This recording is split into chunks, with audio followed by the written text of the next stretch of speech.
tardes, ¿cómo están? Bienvenidos a 24 horas. Seguimos con el caso de la joven María Fernanda asesinada. Y de hecho que la cómplice del joven involucrado estaba siendo intensamente buscada y ella decidió entregarse. Rápidamente fue derivada a una penitenciaría.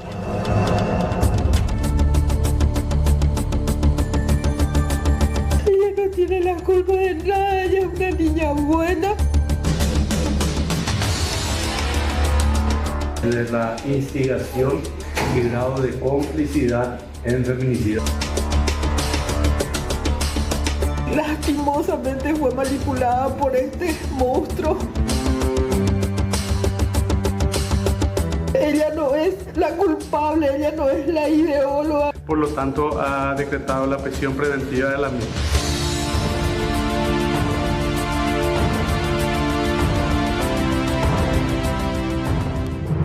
Y reapareció el prófugo Sebastián Marcet a través de un escrito y entre otras cosas lanzó varias amenazas, por sobre todo a gente de Paraguay, que dijo: arrastraré a muchos conmigo.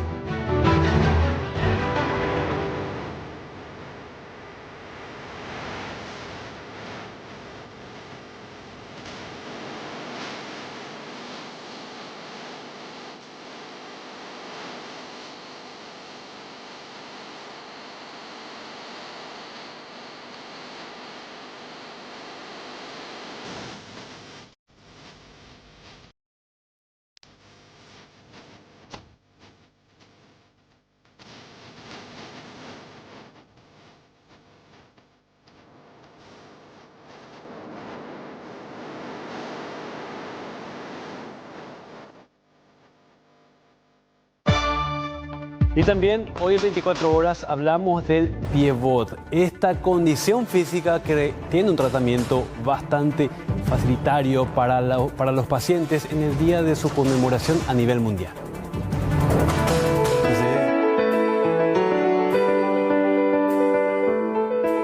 Lo ideal es detectar durante el embarazo para que la madre, la familia ya esté preparada para recibir el tratamiento del niño. Más o menos el niño para los 2 meses y medio de edad, el pie ya se encuentra totalmente corregido.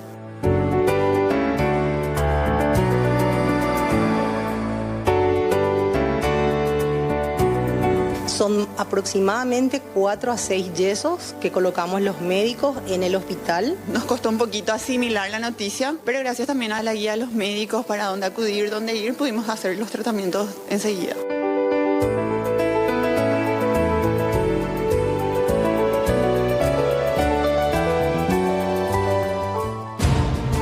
Vamos a exteriores para un adelanto del tema a desarrollar por Araceli Romero. Buenas noches, Ara.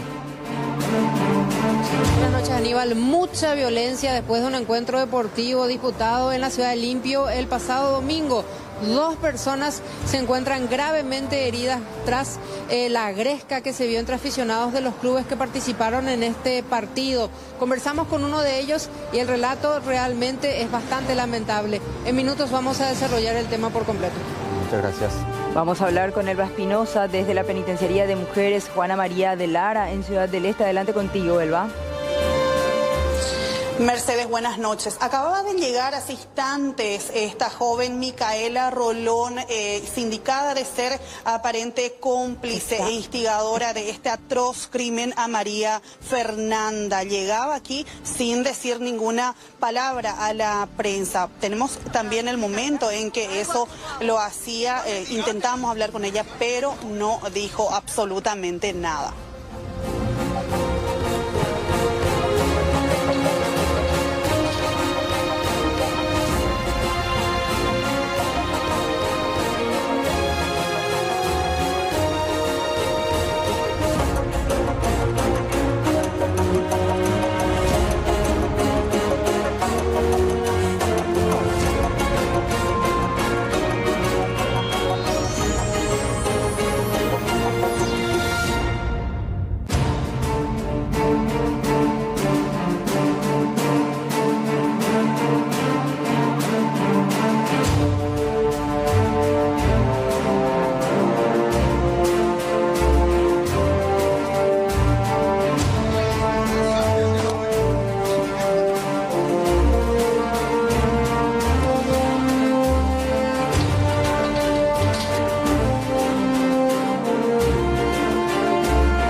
Y luego de tener orden de captura por varios días en su contra, finalmente hoy en horas del mediodía terminó presentándose y siendo detenida por la Policía Nacional Micaela Kiara Yacir Rolón Melgarejo, esta joven de 19 años, sindicada por los investigadores de haber aconsejado cómo matar a la adolescente María Fernanda Benítez. La mujer, quien es aspirante en el curso preparatorio de ingreso a la Facultad de Medicina de la Universidad Nacional de Caguazú, se puso a disposición, como decíamos, de la policía, según su abogada defensora. Estas son imágenes ya del momento en que ella es llevada al juzgado para la imposición de las medidas cautelares, que en este caso es la prisión preventiva. Su madre, como toda mamá, salió en su defensa, alegando que fue manipulada por el monstruo de 17 años. Una broma, hasta el último momento ella entendió que era una broma, por eso se veían los mensajes, su jajajaja, jamás se imaginó que alguien podría haber hecho algo tan macabro, que yo repudio con todas mis fuerzas también y maldigo el día que él conoció a este bastardo. Ella no tiene la culpa de nada, ella es una niña buena, ella es una niña que se recibió con honores, nunca dio problema en la casa, pero sí ella es una niña que no sale, que no farrea, se dedica al estudio y lastimosamente fue manipulada por este monstruo. Llévale al médico, que le revise un médico, yo no te puedo decir nada. Y esa parte, por ejemplo, creo que no salió a la luz. Y son cosas que ya con el tiempo se irá comprobando, y con su mentalidad de niña, porque jamás se va a imaginar de que alguien sería capaz de hacer algo tan atroz. Y también tener en cuenta que nada, absolutamente nada de lo que le recomendó, como dice la sociedad de ella, no hizo el tipo. Quiere decir que el tipo ya tenía en su mente todo lo que iba a hacer. Todo eso él tenía en su mente. Ella no es la culpable, ella no es la ideóloga como la sociedad quiere pintar. El reclamo de esta mujer, Laura Melgarejo, pidiendo que también se tenga en cuenta otros mensajes no publicados hasta ahora, de que supuestamente su hija le dijo al joven de 17 años, al amigo, llévale al médico a María Fernanda. La joven de 19 años está imputada por varios tipos penales: feminicidio en grado de instigadora, incitación a cometer hechos punibles, apología del delito, asociación criminal y omisión de dar aviso de un hecho punible.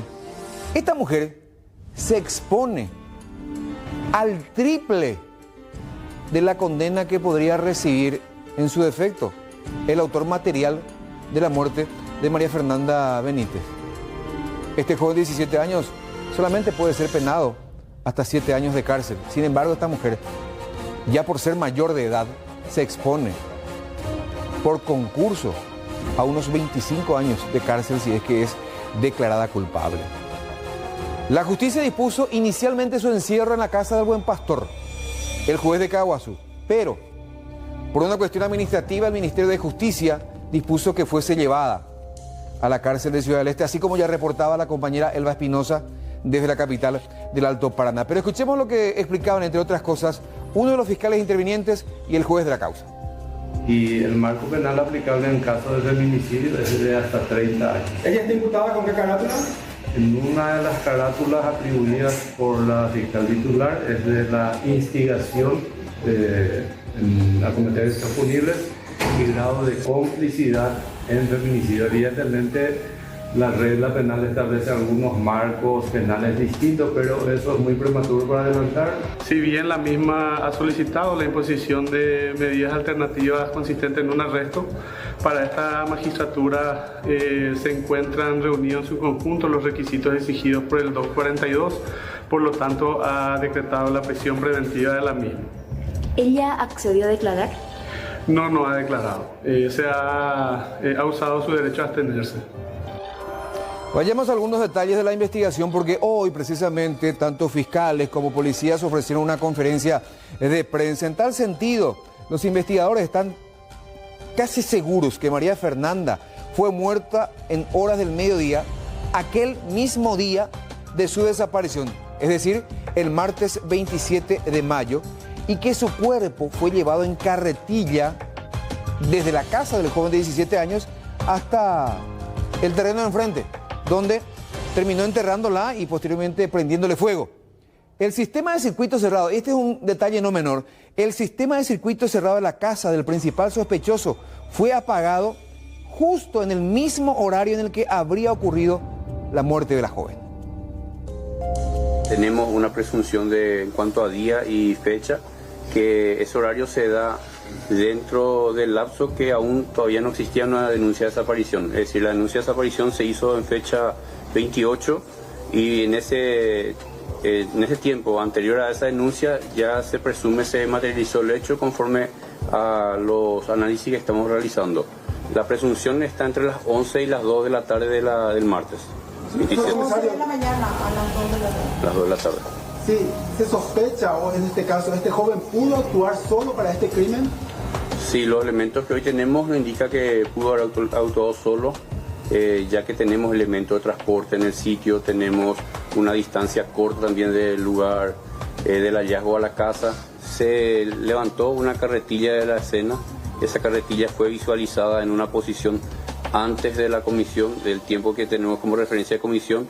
Luego esa carretilla fue visualizada ya en otra posición, entonces la presunción es que ese elemento lo utilizado para trasladar el cuerpo. ¿Visualizada dónde, comisario? ¿Visualizada dónde? Tenemos circuito parcialmente de la casa, digo parcialmente porque fue borrado en un tiempo, justamente en el tiempo que le establecí fue borrado, no borrado, sino fue apagado el circuito, mejor dicho. Es lo que tenemos. Ahora los análisis forenses van a determinar exactamente el mecanismo. ¿Quién habría pagado eso? Y bueno, lo que tenemos es que en la casa en ese entonces estaba el menor. Y los padres de la joven fallecida, María Fernanda, están reclamando que también el papá y la mamá de este joven de 17 años sean también procesados penalmente por la muerte de la niña de 17 años. Sin embargo, para la Fiscalía hasta ahora no hay muchos elementos que los vinculen con este asesinato. Desde un primer momento estuvieron a disposición del Ministerio Público, dispuestos a aclarar todo lo que el Ministerio Público, el equipo fiscal desee interrogar o averiguar. Pusieron a disposición también sus teléfonos particulares, personales. Están siendo objeto de análisis en estos momentos. No se cuenta aún con el resultado correspondiente, pero sí, ellos están dispuestos, están todavía sujetos a una investigación, pero no están en carácter de procesados. Bueno, y mucho se ha hablado de una reacción tardía de parte tanto de la policía como también de la Fiscalía en busca de la joven María Fernanda Benítez. Sin embargo, el propio Ministerio Público sacó un explicativo, una cronología de cómo fueron desarrollándose los hechos y replicamos eso. La joven desaparece el martes 27 de mayo. Sus padres formalizan la denuncia al día siguiente, el 28 de mayo, a las 18:09. Ese mismo día, el 28 de mayo, prácticamente 3 horas y media después de haberse formalizado la denuncia, ya la Fiscalía emite la orden de búsqueda y localización. El 29 de mayo, la policía pide allanar la farmacia donde trabajaba el joven de 17 años, ante sospecha de que ahí podría haberse preparado algún producto, medicamento, comprado algún medicamento para interrumpir el embarazo de la joven. Ese primer allanamiento se hizo ese mismo 29 de mayo a las 20:30 y aquí el 30 de mayo, que era el viernes, surge la primera declaración de una de las amigas de la joven María Fernanda diciendo que efectivamente ella iba a encontrarse días atrás con el sospechoso de 17 años justamente para discutir acerca de la interrupción del embarazo, ya que tenía un par de meses de gestación. Esta es la cronología de cómo fueron desarrollándose los hechos, por sobre todo la intervención tanto de la policía como de la Fiscalía en este triste caso que enluta, por qué no decirlo, a todo un país.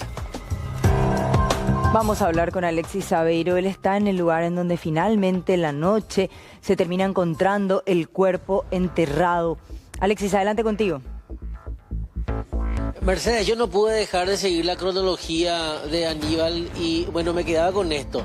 Aquella pudo haber sido la cámara que en su momento fue apagada en ese momento tan crucial de la investigación. ¿Y por qué puedo presumir eso? Porque es la que da la imagen panorámica de todo el patio de la casa y si bien a esta hora de la noche ya no podemos observar qué es lo que hay detrás de la casa, lo que yo pude notar en el transcurso de la jornada es que hay muchas herramientas, hay mucho material como de ferretería y entonces, bueno, teniendo en cuenta la posición en la que se encontraba la carretilla que posteriormente en otra secuencia, antes de ser borrada, la más importante, ya aparecía en otra posición. Entonces, evidentemente todos los caminos lamentablemente conducen a Roma y este fue el último tramo, quizá con vida inclusive, de María Fernanda, teniendo en cuenta que ya inclusive en el relato fáctico del Ministerio Público se tiene y se da por hecho que cruza el joven con el cuerpo sobre la carretilla y va a avanzar hasta un sector que ya inclusive a lo lejos ustedes tienen bien demarcado, porque las luces de las velas que fueron encendidas a lo largo de la tarde resplandecen y se deja ver la cruz que pusieron en el preciso lugar en donde desde la carretilla arrojaron el cuerpo de María Fernanda. Me sorprendí a lo largo de la tarde regresar a este sitio, Mercedes, y encontrar a mucha gente rezando, a gente que venía, inclusive aprovechaba el encendedor que está ahí posado al lado de la fotografía y encendía las velas que estaban apagadas. Es un recuerdo luminiscente, luminoso a esta hora de la noche. En algún momento las velas se van a apagar, pero también los agentes de la Policía Nacional de tanto en cuanto ingresarán a lo largo de la noche a encender o depositar nuevamente la vela. Este es quizá inclusive para muchos a partir de ahora un espacio sagrado, un espacio bendecido. Aquí yacía el cuerpo sin vida de dos personas, de María Fernanda y el pequeño que lleva su mismo nombre, solo que a la inversa, Fernando María Jesús, el que le pusieron y el que daban a conocer en misa de cuerpo presente. Y a propósito de la misa de cuerpo presente, aprovechando también, hacía este paralelismo porque, bueno, pretendía ingresar mostrándoles a los vecinos, a la gente, pero lamentablemente una cosa está conectada con la otra. Y te decía, Mercedes, este fue el último... Se apagó entre las ¿Perdón? 11 y la Sí.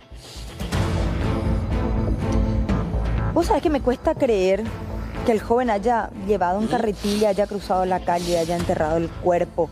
Sí, fíjate el accidentado acá. Pero no tiene muralla. Es una calle que se ven luces alrededor, o sea, está poblada. Tampoco es un descampado, lo que te quiero decir.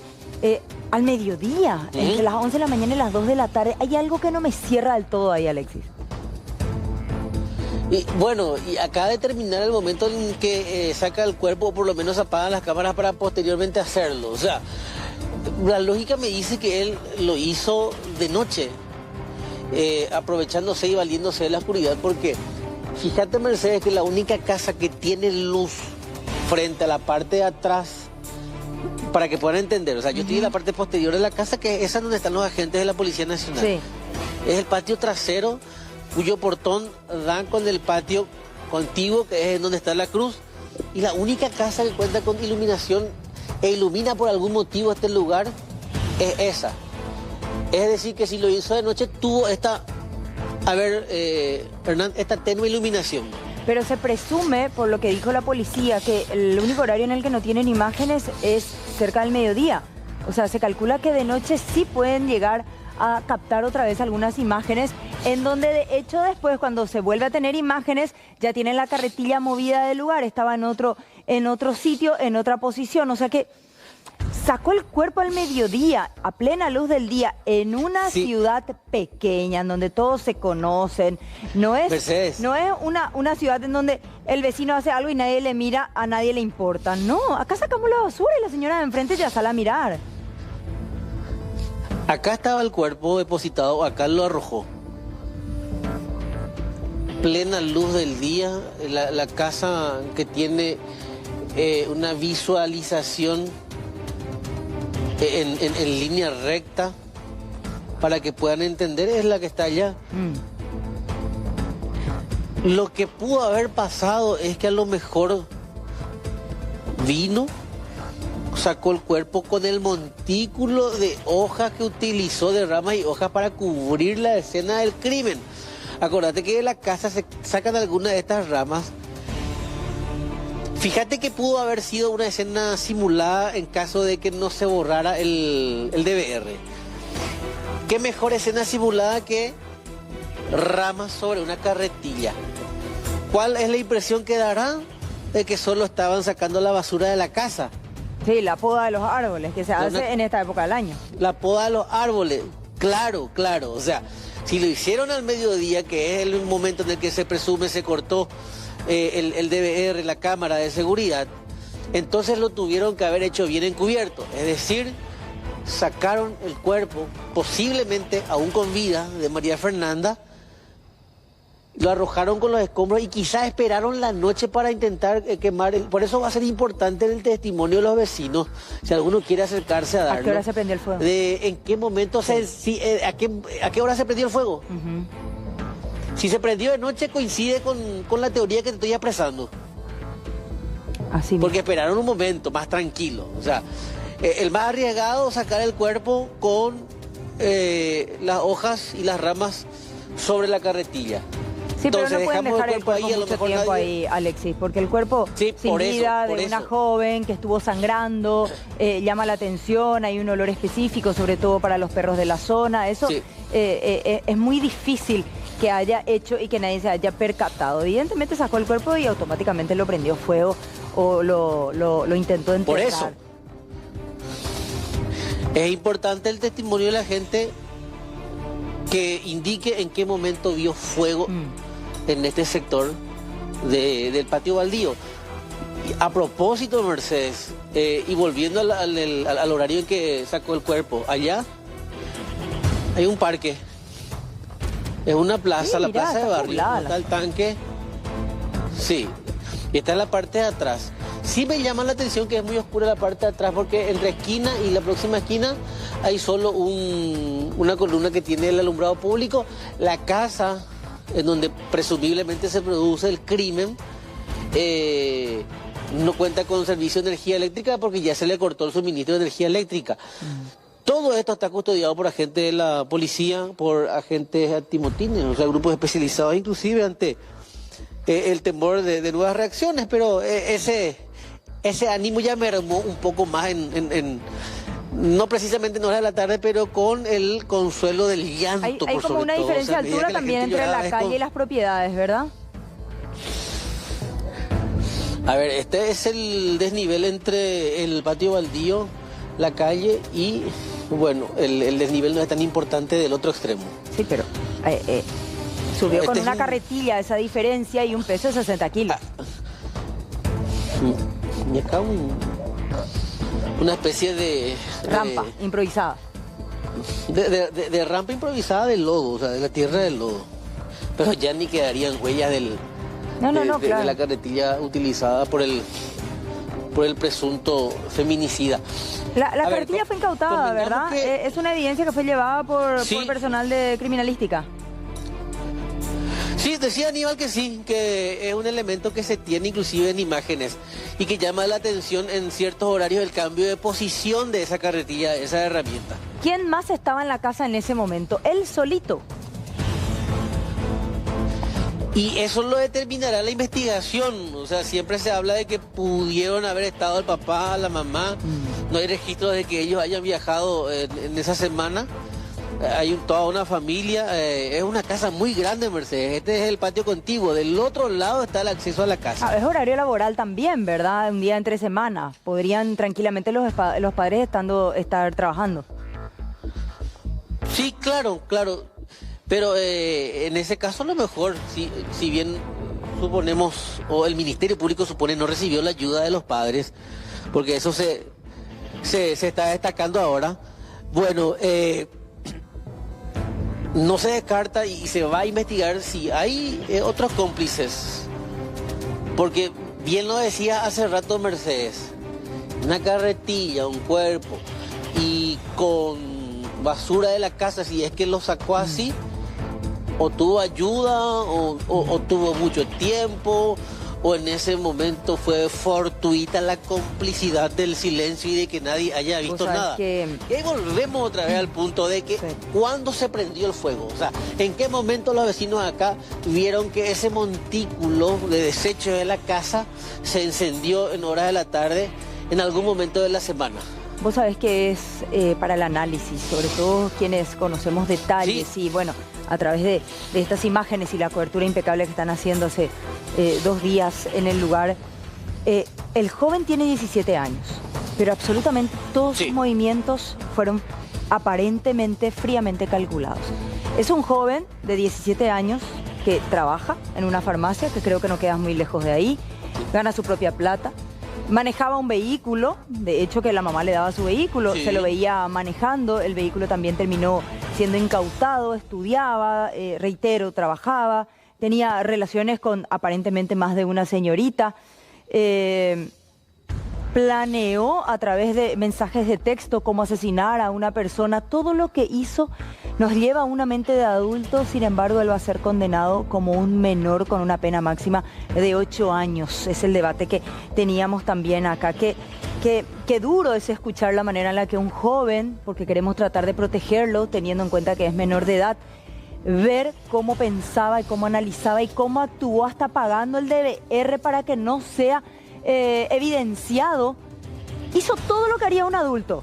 Sin embargo, todos los consideramos como recién un adolescente inmaduro, incapaz de recibir una condena mayor, que es lo que se debate también hoy en el Parlamento, ¿verdad? Sobre el aumento no de penas a los adolescentes a partir de los 14 años que cometen este tipo de crímenes. Y eso que la semana pasada también teníamos el caso del asesino del delivery. Tantos jóvenes involucrados en hechos tan violentos. Hacen las cosas como adultos, piensan como adultos, pero son vistos aún así en la ley como menores de edad. ¿Te moviste un poquitito, Alexis? ¿Hacia dónde vas? Me estoy yendo hacia el parque, Mercedes. Me estoy yendo hacia el parque mientras recordamos también esas imágenes que captábamos con Judith en horas de la tarde, realmente fuertes, porque esta fue solo una estación del recorrido y viene a mi memoria el periplo desde ayer a las 18 horas aproximadamente, cuando vemos el ingreso de otras patrulleras del grupo especializado de la Policía Nacional a la zona, mientras observamos también a esta fuerte dotación, inclusive hasta agentes del grupo Lince, brindando la cobertura de seguridad de este sector, aunque ya no hay peligro, nunca está de más reforzar la seguridad. Y lo que quiero hacer con esto es dar un poco vuelta a la manzana y mirar el otro sector, que es el sector del acceso principal a la casa, viniendo por el sector más iluminado. Fíjate que cambia el panorama, Mercedes. Acá hay más iluminación en el barrio, saliendo un poquito más del parque. Volviendo a lo que le decía hace un instante. ¿Vos sabés que eso que mencionás con respecto a la caravana? Es aún más llamativo, porque cuando uno tiene mucha iluminación frente a la casa, y mira, quienes vivimos en zonas que no están muy bien iluminadas, de repente la calle no está muy bien iluminada, siempre miramos hacia la zona que está más oscura, ¿verdad? Es como que cuando escuchamos ruido hacia ahí, los vecinos están mucho más pendientes a zonas oscuras que zonas bien iluminadas. Y mira que yo, a pesar del custodio de la policía, prefiero venir por el sector iluminado. O sea, es también una cuestión instintiva. O sea, ¿y cuál es el instinto que a lo mejor habrá primado en ese momento, el del joven, para sacar el cuerpo? Él sabía que ahí tenía complicidad de algo de oscuridad. Entonces, si es que lo hizo de noche. Pero después volvemos otra vez al punto de que hay un horario diurno en el cual desaparece toda la conexión y todos los datos de las cámaras de seguridad. Este es el otro sector.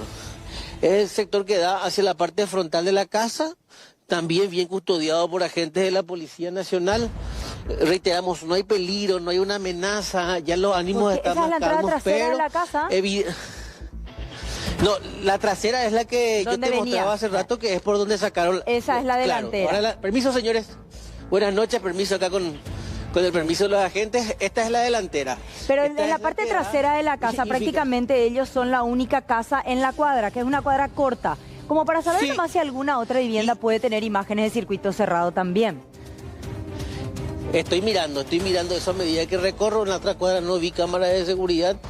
Y la única casa que por lo menos en la otra contaba con una cámara y que es la que apagaron es la casa del sospechoso de este crimen. Acá miraron un poquito, bueno, varias otras viviendas.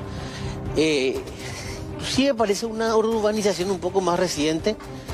Casas lindas, algunas modestas, pero otras ya realmente que fueron refaccionadas o que es de gente que remodeló su casa o bueno, invirtió un poquito más en ella.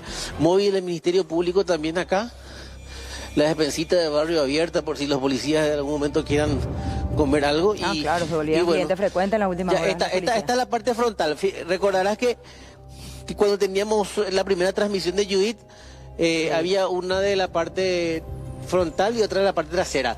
Esta es, y si repasamos imágenes de Mercedes, el sector... Este es el sector por donde ingresaron y arrojaron una especie de molotov, un combustible que se encendía ayer al mediodía. Los vecinos, linderos, la despensita, el otro lado, ¿no tienen cámaras? No veo cámaras de seguridad. Por lo menos acá. Vamos a hacer la vuelta a la manzana. Porque allá en la otra esquina van a ver también a los agentes de la Policía Nacional. Un poco de iluminación. Alexis, ¿ahí en la despensa hay alguien? Frecuente, Mercedes. Podemos preguntar si en algún momento... no está. Se me corrió la abuelita Fernanda en algún momento, ¿verdad? Entrar a la casa, estar por la cuadra, si la conocían, si vieron al joven ingresar con María Fernanda. Vamos a ver con otro vecino, Mercedes, porque la señora que estaba atendiendo cuando nos ve es como que se corrió. Me entiendo. Es como que de repente al estar muy cerca también de la familia, a lo mejor, buenas, permiso, a lo mejor en algún momento, bueno, el chico salía, pedía algo, no sabemos si son familiares también, porque la despensa está muy contigua, a la casa, muy pegada a la casa, a lo mejor ese compromiso de los vecinos, pero bueno, acá, fíjate Mercedes, yo no vi, esa no es cámara, no, el cable, una casa abandonada esta, antigua, y estoy por completar otra vez el circuito. Sí. Y fíjate vos, las únicas dos cuadras, Mercedes, con mayor iluminación, es la paralela a esta y la transversal por la que venía yo recién. Sí. Y después, absolutamente nada. Predios baldíos, calles de tierra. Sí. Fíjate vos, un acceso un poco accidentado también. Y acá completamos el circuito. Hace rato los teníamos de espalda. A ver, esta es la casa que yo les decía ilumina el patio baldío atrás. Tampoco hay cámaras. Entonces volvemos al punto de que la única cámara visto es la de allá y es la que en su momento no funcionó lamentablemente o fue desactivada llamativamente. De manera llamativa, evidentemente. Y volvemos al punto cero, al lugar en donde todo inició o lugar en donde lamentablemente todo terminó, pero que lamentablemente forma parte ahora de las historias más macabras de la ciudad de Coronel Oviedo. Gente que está llegando, gente que está estacionando con sus vehículos a lo mejor para...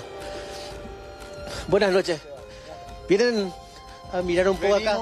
Ustedes son de una organización. De derechos humanos somos, venimos a ver, a cerciorarnos lo que está pasando, porque realmente esto que sucedió nos conmocionó a todos los paraguayos, entonces tenemos que hacernos eco de la situación y venimos a aportar nuestro granito de arena acá con la compañera. Es no ser indiferente. Pero por supuesto que no. De donde sea. Esto es terrible, acá estamos con la Leona Guaraní, Pablo Duré, estamos con la licenciada Celina González también, y bueno, vamos a ver lo que podemos hacer. Es importante también, como te digo, apoyar y... Como organización, por ejemplo, ¿cómo se puede apoyar en todo esto? ¿Concienciación? ¿Cómo? Sí, buenas noches a la teleaudiencia. Nosotros estamos llegando, estuvimos en la casa de los padres, ¿verdad?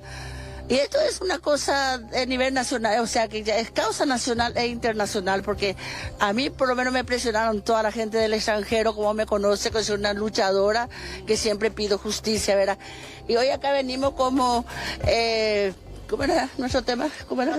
Batallones de justicia. Nosotros hoy vinimos acá para pedir justicia y vamos a estar custodiando y vamos a estar muy de cerca, porque en este momento nosotros estamos preguntando ¿por qué los padres no están en la cárcel?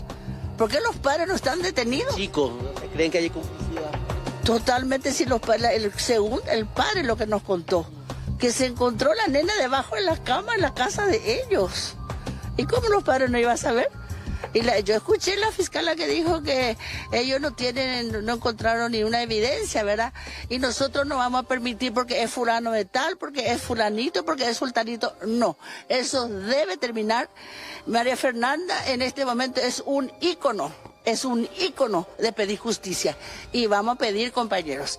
Y por eso estamos acá. La fiscal tiene que ser removida del cargo porque tiene... Disculpame un ratito, yo creo que al padre hay que tomarle su declaración así en vivo, porque él nos pasó una declaración de que el señor, el padre del chico, declaró y dijo de que él vino y encontró, le pidió disculpas al padre de Fernanda, que él vino y le encontró agonizando a su hija y él le arrastró hasta el baldío y le puso un colchón encima y le derramó combustible y quemarla. Entonces, ¿cómo la fiscal dice que no hay evidencia? Que desde que yo nací, sé de que los padres son responsables absolutos del hecho del acto de un menor de edad, ¿verdad?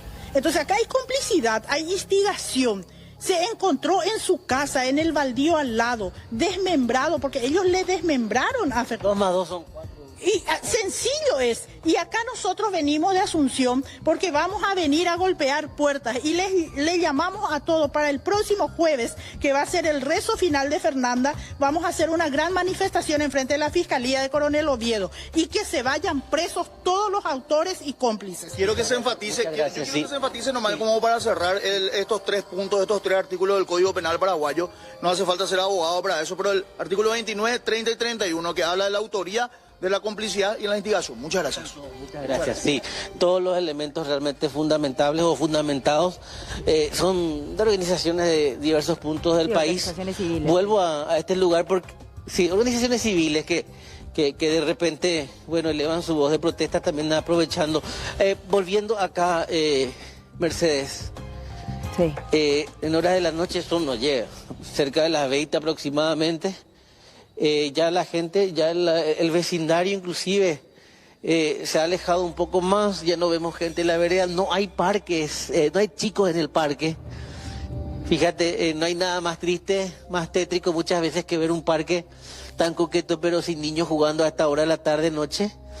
Y evidentemente es porque todavía siguen con una conmoción tan dolorosa que es como herida abierta en cada uno de los pobladores de la ciudad de Coronel Oviedo.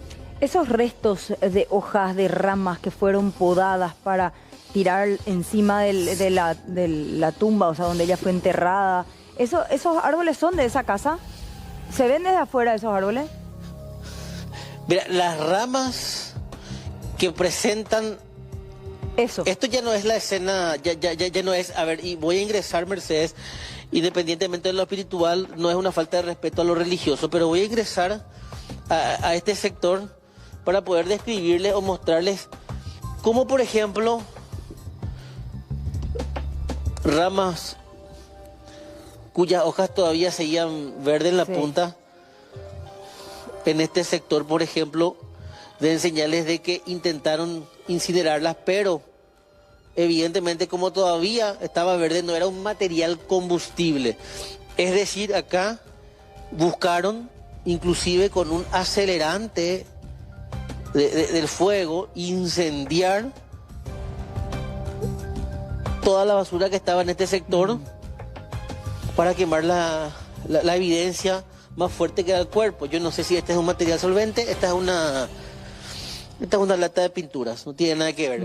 Pero acá, en donde se encontró el cuerpo de María Fernanda, en donde todavía la tierra está removida, en donde, perdón que les diga, todavía hay cierto olor, a lo mejor algún material biológico quedó desprendido acá y eso está produciendo un fuerte olor. Es muy diferente el olor de un animal muerto al olor del cuerpo de un ser humano en descomposición. Porque esa versión del animal muerto sigue vigente, o eso ya se descartó finalmente, Alexis. ¿El perro fue enterrado allí en la misma zona? Ayer, cuando se realizaba la movilización, recordarás, Mercedes, una de las imágenes, sacaron un animal muerto acá, ¿cómo es? Un chau chau, el perro. Sí, ¿no? el perro chau chau. Que efectivamente era el perro de la familia. Lo sacaron de acá.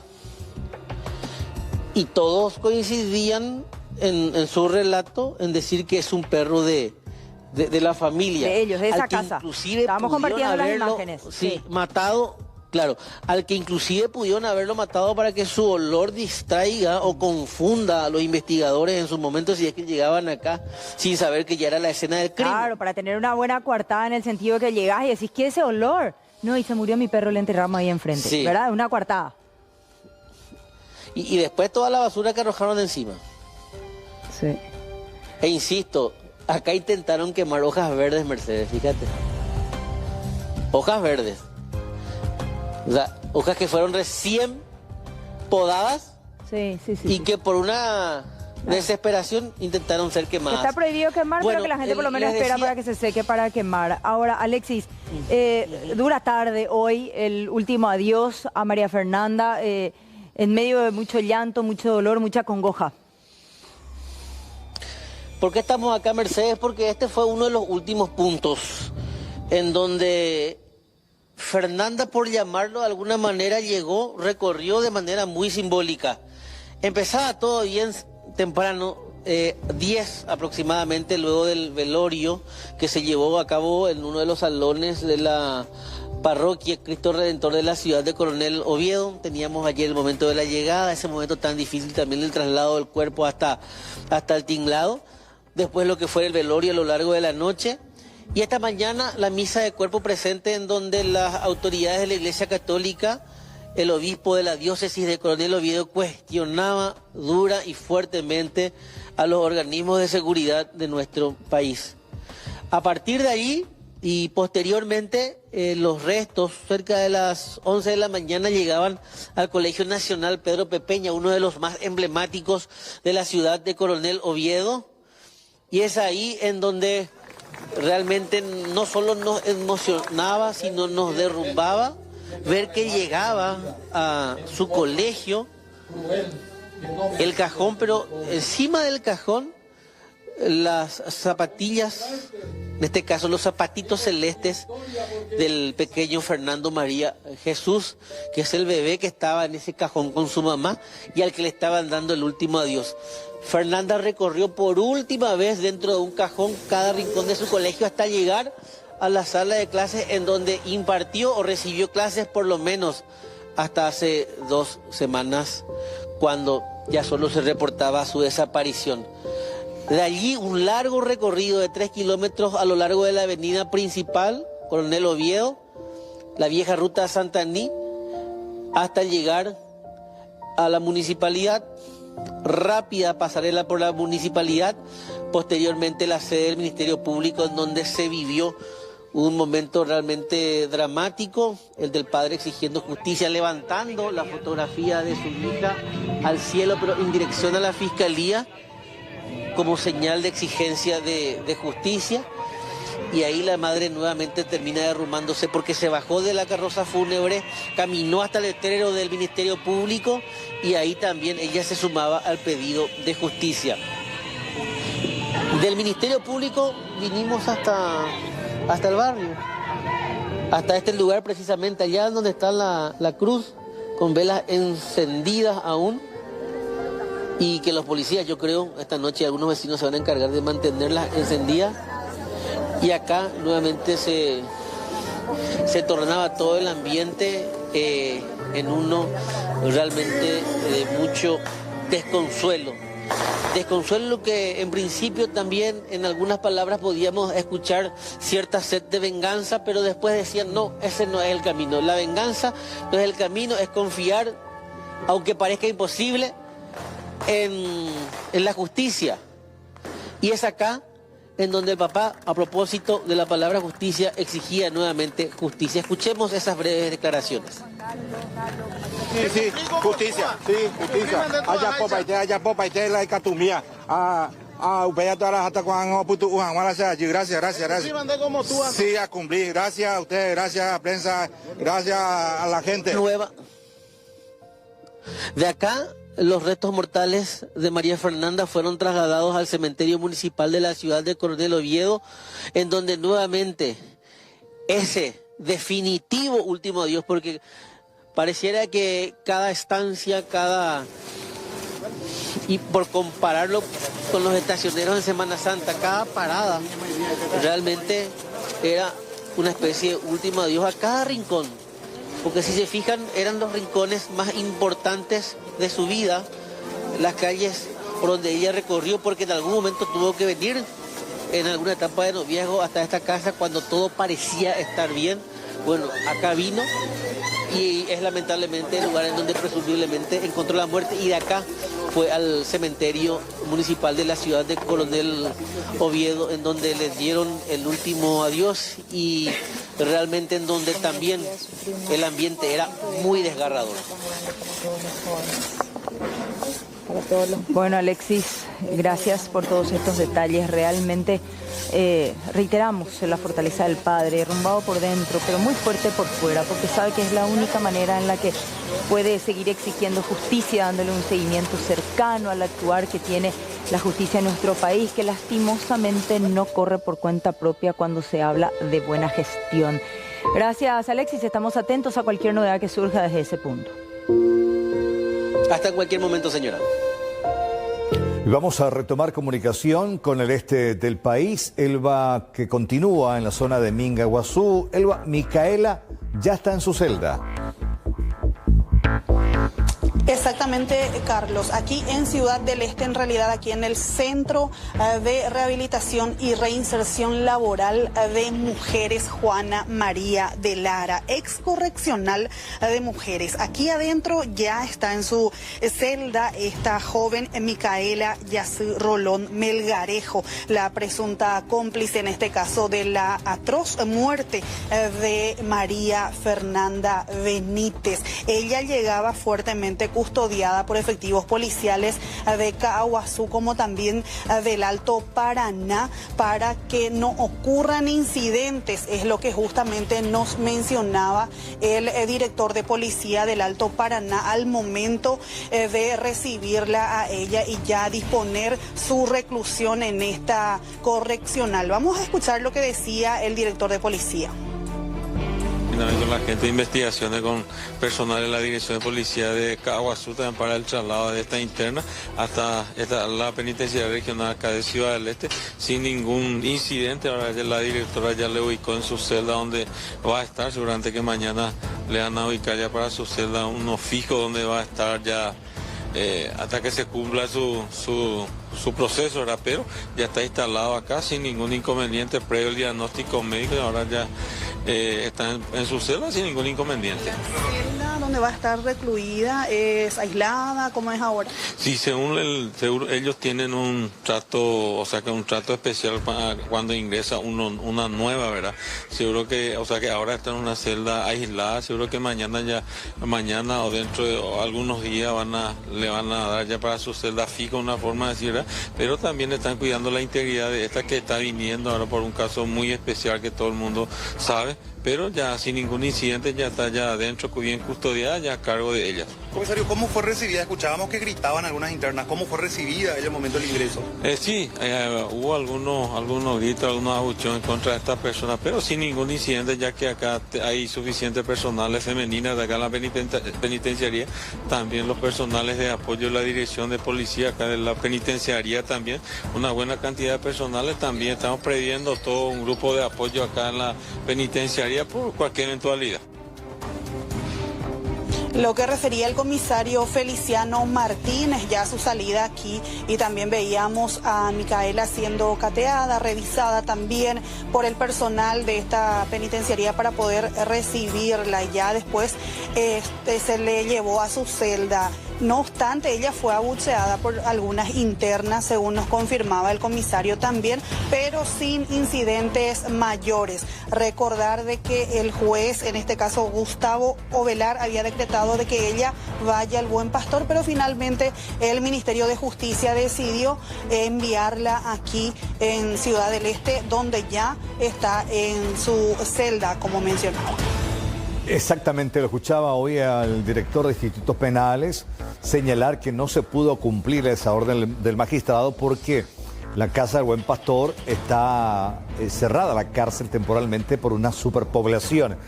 Ni tampoco dejarla muy cerca de la ciudad en la que ocurrió esta tragedia por una cuestión de seguridad, y que decidieron finalmente optar por Ciudad del Este, en esta cárcel de reinserción laboral, porque aparentemente reuniría las condiciones necesarias de máxima seguridad, tomando de referencia su propia condición. Igual, el abucheo también es una señal de que las internas ahí no están de acuerdo con lo que cometió fuera de la cárcel, ¿no? De su vinculación con este caso.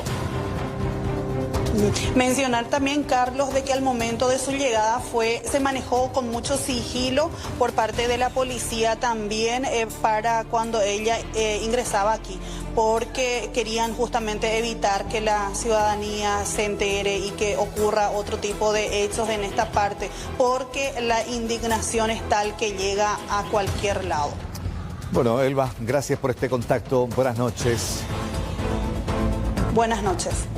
Y una de las entrevistas que logramos hoy tiene que ver con la mamá de Micaela, la madre de esta joven que está imputada como cómplice del caso de feminicidio, y que una conversación entre ella y el presunto responsable revela de qué manera estaban dialogando y hablando para acabar con la vida de María Fernanda. Hoy hablamos con la madre y esto nos decía.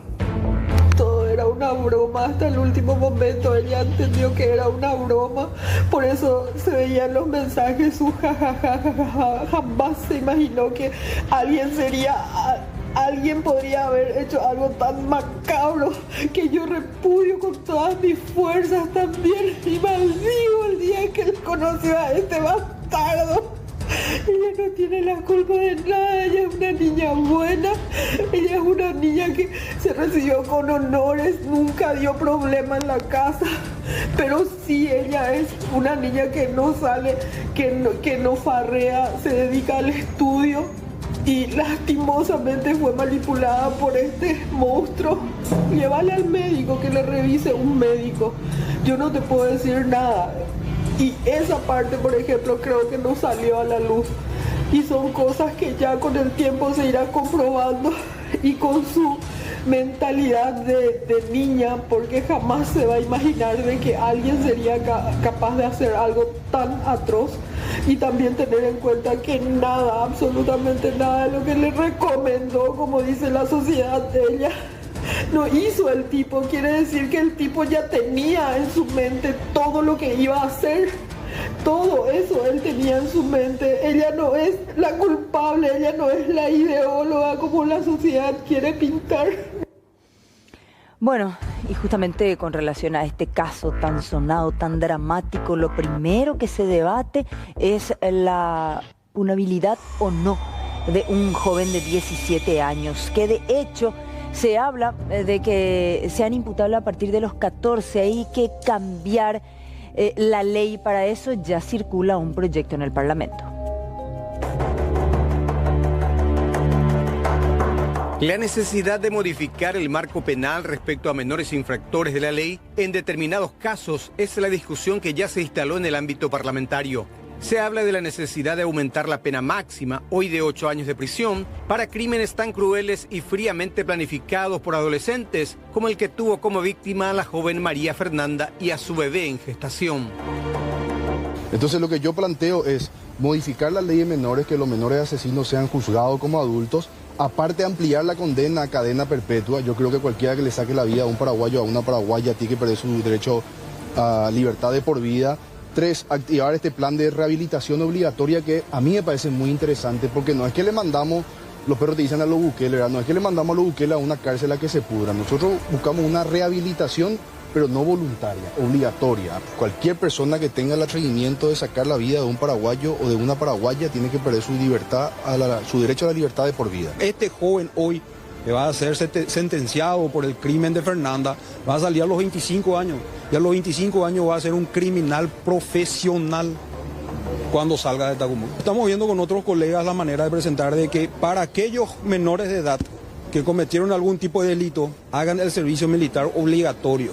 Y ese servicio militar obligatorio van a estar dentro de las oficinas castrenses, en donde corresponda, y va a tener un régimen totalmente diferente. Reconocidos juristas del ámbito penal coincidieron en señalar que la solución no pasa por el solo hecho de aumentar las penas o bajar el umbral de imputabilidad. Sí se podría elevar, pero no equiparar a la de un adulto, pues yo creo que ahí sí tendríamos unos inconvenientes de orden constitucional. Elevarse por lo menos hasta el 50% de la pena para un adulto, pero no se podrían aplicar, por ejemplo, las medidas de seguridad. Aparenta que 8 años de pena privativa de libertad no sería el marco penal correcto, pero tampoco la imposición de una pena privativa de libertad superior va a generar ningún tipo de posibilidad real de que esa persona eventualmente sea readaptada a las pautas de comportamiento y ella en sí misma no sea un peligro para la sociedad. Lo cierto es que se trata de una problemática bastante compleja que requiere un amplio abordaje interinstitucional. Bueno, y otro tema que requiere de un amplio abordaje a nivel principalmente de educación es la impartición de educación sexual en las aulas, desde el nivel inicial, obviamente, hasta terminar el colegio. Hoy conversamos con importantes referentes acerca de este tema y vamos a escucharlos enseguida, pero hay una realidad hoy en día que no podemos ocultar. Rápidamente compartimos los datos porque en cuanto a inicio de las actividades de relaciones sexuales, Paraguay registra este promedio. 14.7 años es la edad en promedio, porque se habla de que empieza generalmente entre los 13 años y los 16. Realidad que publica el Instituto Nacional de la Salud con respecto a una encuesta realizada en jóvenes, amplia realmente. Esta encuesta tiene como referencia los siguientes números.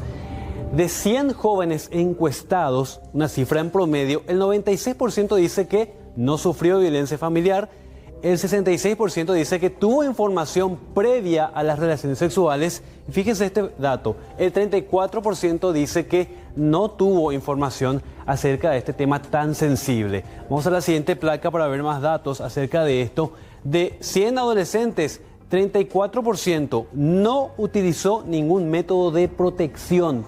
Incluso a algunos jóvenes se les niega acceder a esto porque son menores de edad en las farmacias principalmente. 43% de los 100 encuestados utilizó preservativos y 24% utilizó anticonceptivo oral. Un estudio de la Sociedad de Pediatría concluye esta idea muy importante. Nuestra población presenta mayor riesgo de iniciación temprana. El nivel educacional de la madre fue el factor más relacionado. Creemos importante, dicen los médicos, la educación sexual temprana por parte de los pediatras, ginecólogos infantos juveniles y padres para prevenir gestaciones en la adolescencia y enfermedades de transmisión sexual. Ese es el objetivo finalmente de educar a los chicos en cuanto a la sexualidad. Prevenir las gestaciones en la adolescencia y enfermedades de transmisión sexual. Ahora sí vamos a escuchar a los referentes. ¿Qué dicen los estudiantes? Ellos hace tiempo que también vienen exigiendo la implementación de este tipo de educación en las escuelas y colegios. Nosotros desde Penades desde ya hace años venimos exigiendo la implementación de una educación sexual del integral de la sexualidad, digo bien, en los colegios. Muchas veces se ve como un tabú, como un tema que no se tiene que hablar, como un fantasma silencioso que en realidad termina siendo un mal, un cáncer para nuestra sociedad, porque a raíz de eso tenemos hoy día una tasa altísima de jóvenes madres que también terminan siendo niñas, criando a otros niños y terminan también dejando el colegio. Muchas de ellas mueren en el parto porque sus cuerpos no están todavía desarrollados, no están preparados para poder ser madres.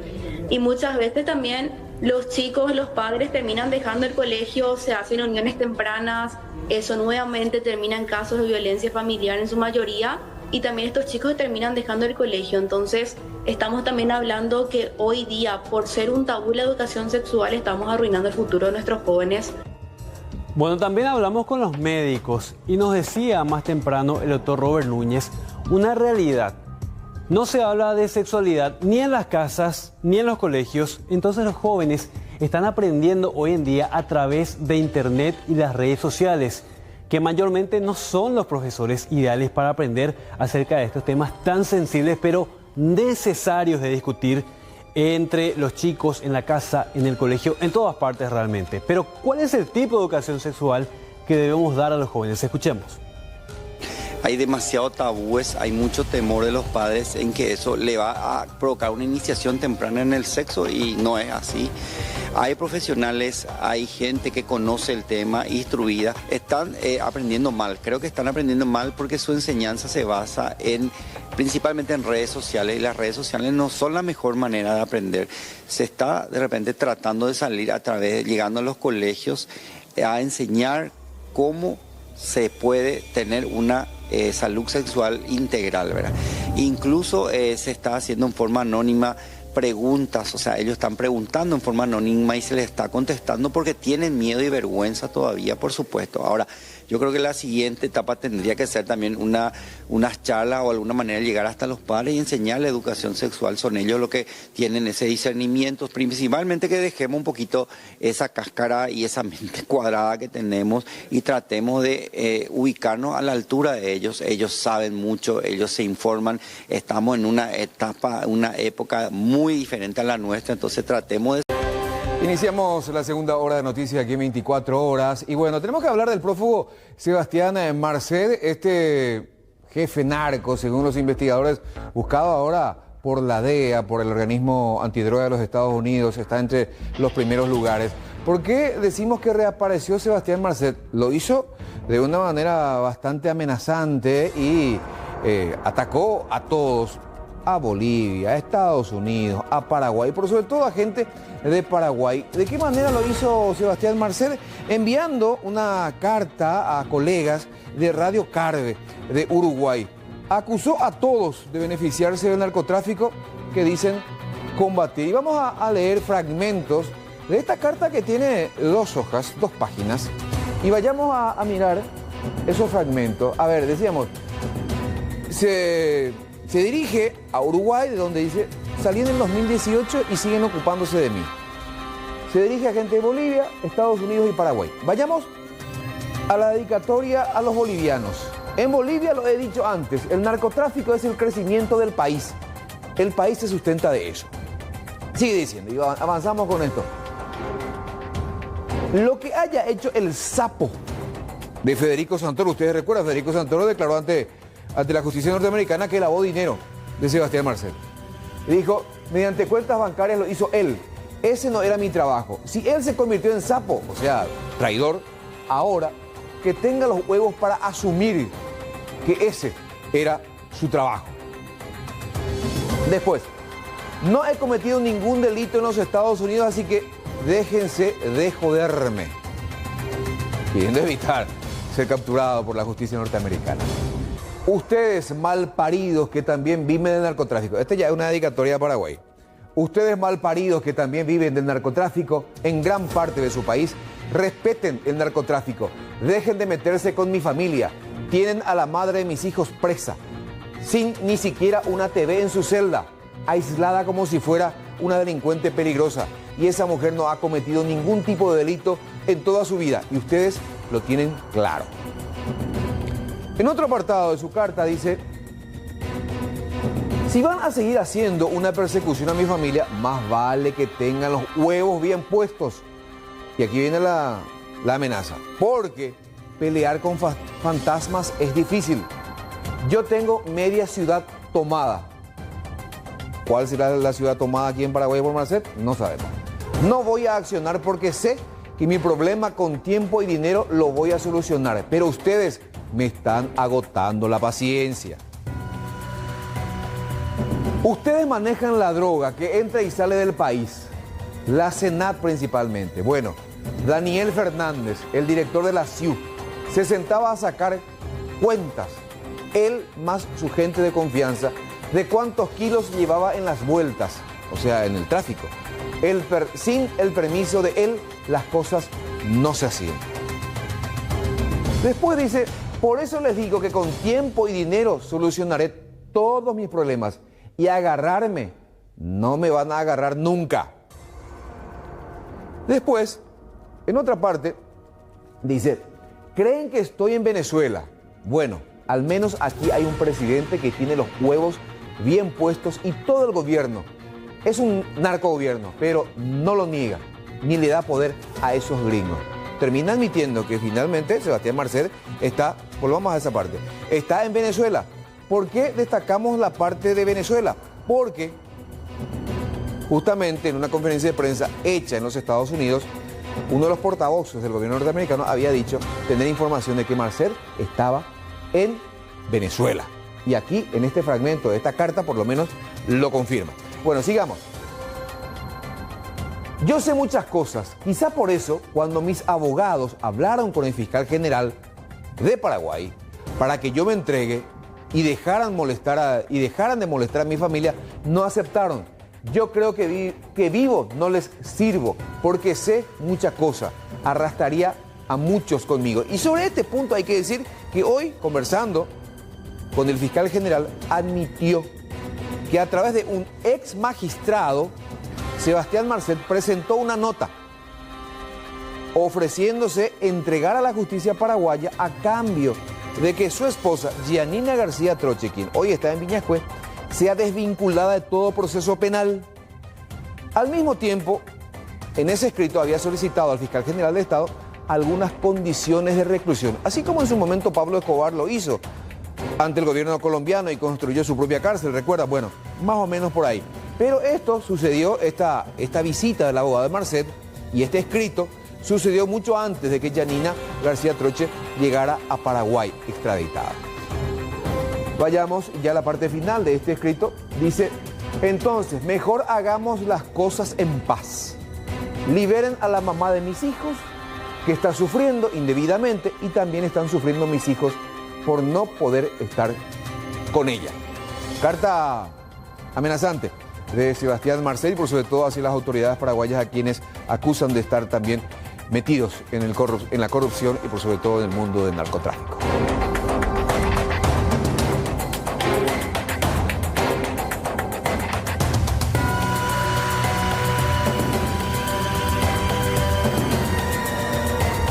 Vamos a hablar ahora de un caso que involucra a un menor. Está Araceli con más detalles. Adelante contigo. Bueno, una denuncia gravísima, Mercedes, un hecho que ocurrió en el año 2023.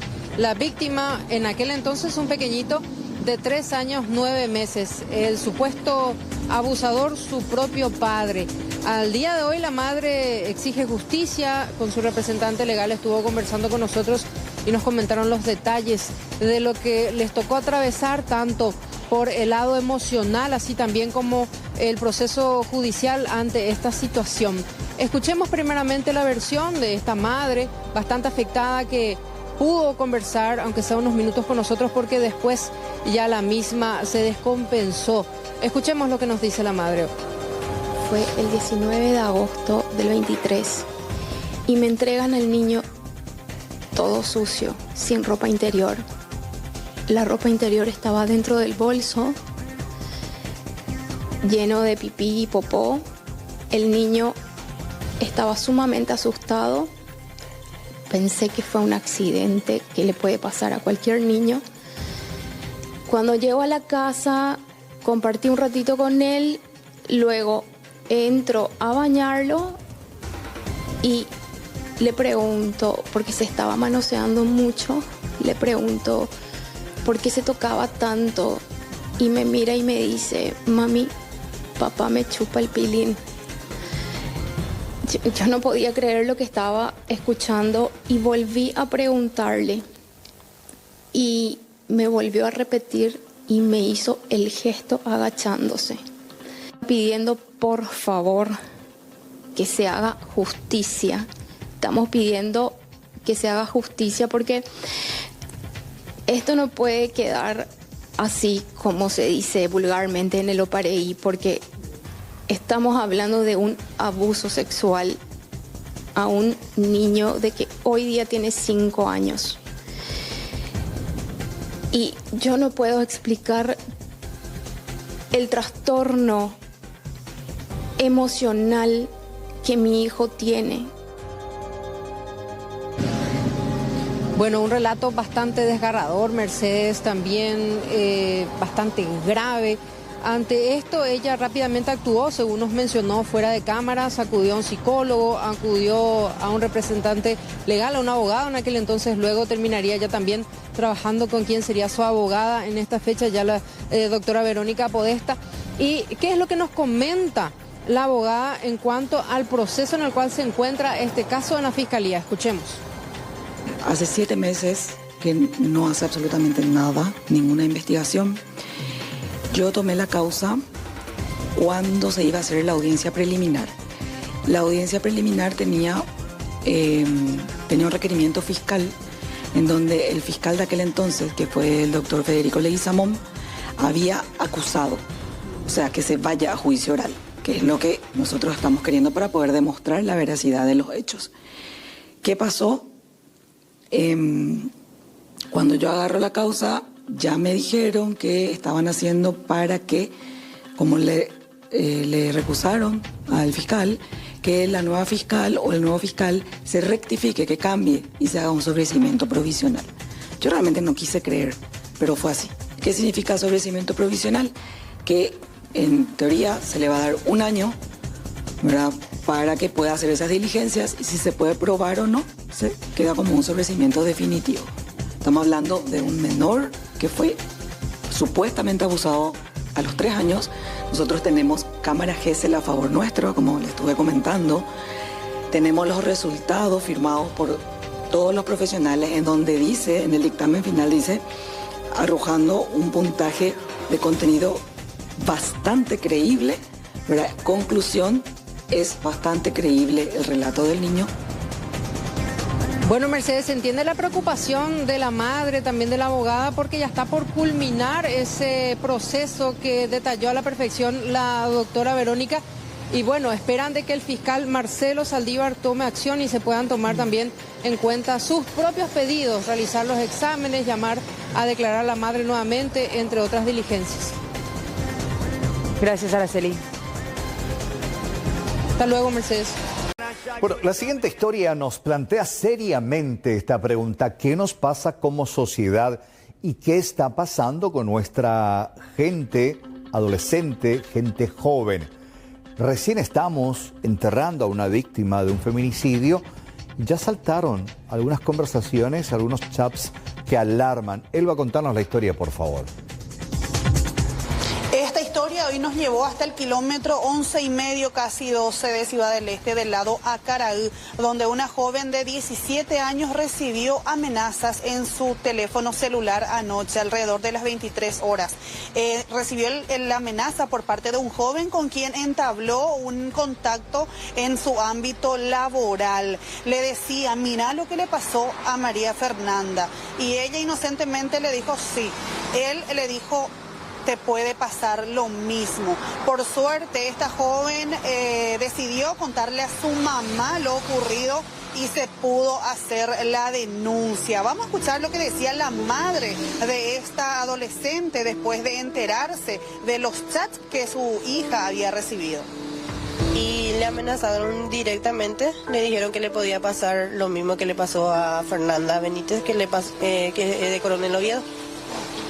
Y yo me asusté, ella hizo el screen y me fui a hacer la denuncia hoy en la fiscalía. No me agarraron la denuncia, me dijeron que no tenían sistema.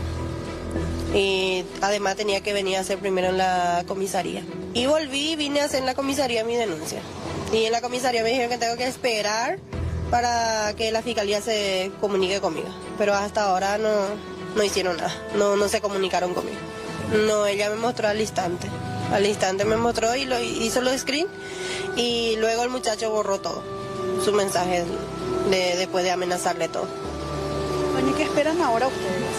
Y que la fiscalía haga su trabajo, por lo menos que haga su trabajo, que le ponga un orden de captura o lo que sea, pero que no se quede así, que no pare y otra vez. O sea, ¿temen ustedes? Claro que sí, yo ahora ya no le voy a dejar más que ella se vaya a trabajar, porque ella estaba trabajando.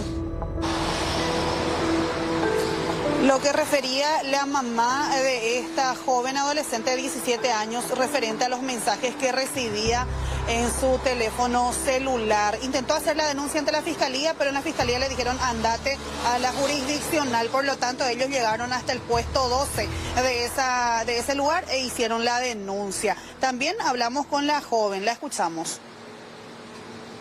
Le dije, prepárate nomás tu consecuencia que vas a recibir una denuncia, le dije, y me dijo, ni por más que 10 denuncias hagas, no te van a hacer caso y después que ya estés muerta, dijo. Me dijo, y yo ahí me asusté más, y después de todo eso me dijo, es una broma, me dijo, y yo le dije que con eso no se bromea. Y me dijo que me quiere mucho, que no me va a hacer daño ni por el estilo ni nada de eso. Y yo le bloqueé, al instante le bloqueé y después me escribió en Instagram y me dijo, me tenés miedo, por eso me bloqueaste. Yo ese mensaje ya no le respondí por miedo, la verdad. Y le bloqueé directo ahí y eliminé ese mensaje porque me daba algo entrar otra vez en ese chat. Pero él tenía la intención de hacer algo más. Y yo como él me dijo que quiere ser más que amigos, yo le dije que mi mamá no me permite tener novio. Y me dijo a escondida, me dijo como insistía mucho que era escondida y empezaba a llamarme, yo le dije que me deje molestar, que estoy en mi hora de trabajo. Y como último recurso le dije que ya tenía novio y me dijo porque a él le rechacé y tenés ya otro novio. Y me dejó la verdad de hablar, un tiempo me dejó hablar y anoche me volvió a escribir con una amenaza ya. Es lo que refería a esta adolescente justamente pidiendo también a la justicia que haga su parte, investigue el hecho y que no tomen como broma estas amenazas. Totalmente, aparte inentendible cómo no la fiscalía pudo haber recibido, porque no tiene sistema, recibir la denuncia, manuscrito, algo, no puedes dejar que vaya la víctima sin que la fiscalía haya recibido. Y la policía, cuando uno va a denunciar una desaparición, te pide 48 horas. Volvés después de 48 horas, vamos a tomarte la denuncia. No, estamos promoviendo a que la gente denuncie un hecho de esta naturaleza, que vaya a la policía, pero finalmente en la práctica es otra la historia. Ojalá que la fiscalía tome cartas en el asunto, averigüemos quién es la fiscal, preguntar o por lo menos de un tipo de imputación para que, bueno, reaccionemos gente, porque si no estamos exponiendo a nuestros adolescentes a una historia similar a lo que ocurrió en Oviedo. Gracias, Elba, gracias, buenas noches. Muchas gracias a ustedes, buenas noches. Un hombre de 29 años mantenía una relación sentimental con una adolescente de 16 años y se toma el tupé de encararla en la institución educativa a la que ella asiste de lunes a viernes. ¿Por qué? Porque no acepta el fin de la relación. Varios pasaron a su lado mirando esta situación, pocos intervinieron, inclusive también una docente, un compañero, se vieron afectados con el nivel de agresividad que tenía Fermín Martínez, José Fermín Martínez Fonseca, que ya ahora fue imputado por el Ministerio Público por violencia familiar. Justamente esa información tuvimos por parte de la policía y después también que fue verificado gracias a la revisión de las imágenes del circuito cerrado. Cuando la adolescente llega a bordo de una motocicleta, ya fue seguido inmediatamente por este agresor, quien lo estaba esperando justamente en la entrada del estacionamiento porque la misma cambió su rumbo, cambió su camino habitual de recorrido desde su casa hasta el colegio. Y en ese entonces, cuando la directora se percató de esta situación, quiso intervenir. El agresor también intentó agredir a la directora, y la directora, gracias a Dios, no sufrió ningún tipo de lesiones, no llegó a efectivizarse esta agresión. De acuerdo a los elementos que se colectó inicialmente, el Ministerio Público le imputó a este ciudadano por el hecho punible de violencia familiar, es más, con el agravante que prevé el tipo penal de violencia familiar, porque justamente la agresión se... Este contacto con Araceli Romero, quien nos va a hablar de la violencia en las canchas en la Liga Limpeña de Fútbol. ¿Qué pasó, Araceli? Danagua versus Sportivo Colón estaban disputando un encuentro deportivo. Al culminar, aficionados iniciaron una gresca. En medio de eso, Aníbal, televidentes, 2 personas resultaron gravemente heridas. Pudimos conversar el día de hoy con uno de ellos. Se trata de Carlos Cáceres, que casi perdió un ojo. Escuchemos lo que nos relata. La verdad que lo primero, cuando nosotros estábamos llegando en la cancha con mi señora, nos fuimos a colocar al costado de la cancha donde estaban...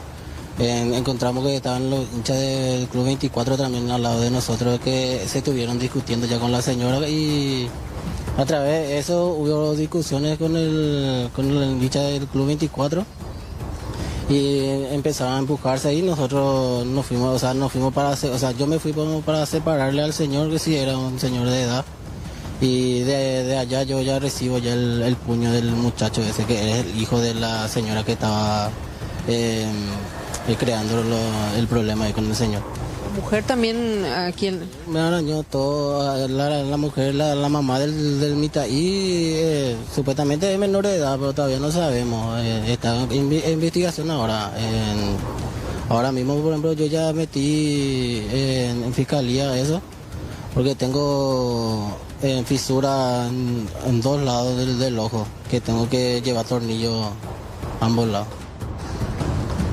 Aníbal, este joven necesita 10 millones, recaudar 10 millones en el transcurso de esta semana para poder someterse a cirugía, y va en contrarreloj porque a medida que avanza el tiempo se puede agravar su situación y tiene miedo de perder el ojo. Así que sus amigos organizan varias actividades, entre ellas hamburgueseadas, entre otras que estarían llevando a cabo en la semana. Y misma situación también por la que atraviesa una mujer, a quien supuestamente simpatizante de este club fue literal, voy a usar este término, reventaron, la tumbaron, le patearon, le rompieron parte del ojo y parte de la nariz también a una mujer, en las imágenes justamente que estamos compartiendo al término de aquel partido del domingo último en la zona de Limpio. Gracias, Araceli. Gracias, Aníbal. Buenas noches. Información que cuesta creer, porque según el Banco Central del Paraguay, en el mes de mayo la inflación fue de 0%. Y la inflación interanual fue del 3.6%, y de acuerdo a esta variación se va a establecer el aumento del salario mínimo.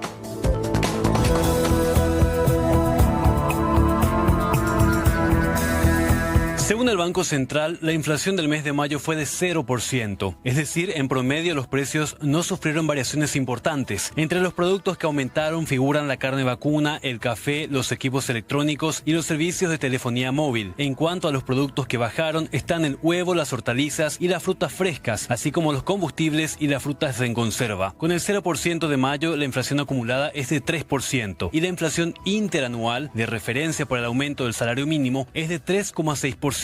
Con este dato, el aumento del salario mínimo con vigencia a partir del mes de julio será de 100.709 guaraníes, con lo cual el nuevo salario mínimo sería de 2.899.048 guaraníes. El aumento del año pasado fue de 107.000 guaraníes. Las centrales obreras ya afirmaron que este ínfimo aumento no representa las necesidades económicas de la mayoría de las familias del país. Bueno, policías, docentes, militares se manifestaron frente al Ministerio de Economía y Finanzas exigiendo un reajuste de sus saberes, además de una serie de reclamos ligados a la mafia de los pagares. Los manifestantes denunciaron que los personales uniformados activos no perciben sus respectivos beneficios y, de acuerdo a lo expresado, les fueron retirados hace más de un año, lo que afecta directamente a su calidad de vida. Además, solicitan un reajuste en el monto percibido en los saberes jubilatorios. Estamos reunidos acá para reclamar derechos adquiridos.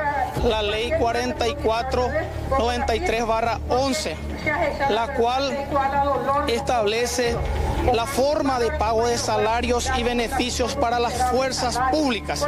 Estamos acompañando esta lucha social en vista de que también nosotros somos víctimas de la injusticia en vista de que nuestro salario rige el salario mínimo. Entonces, cada vez que haya una despreciación del salario mínimo nunca es ajustado. Entonces, eso es lo que venimos a reclamar.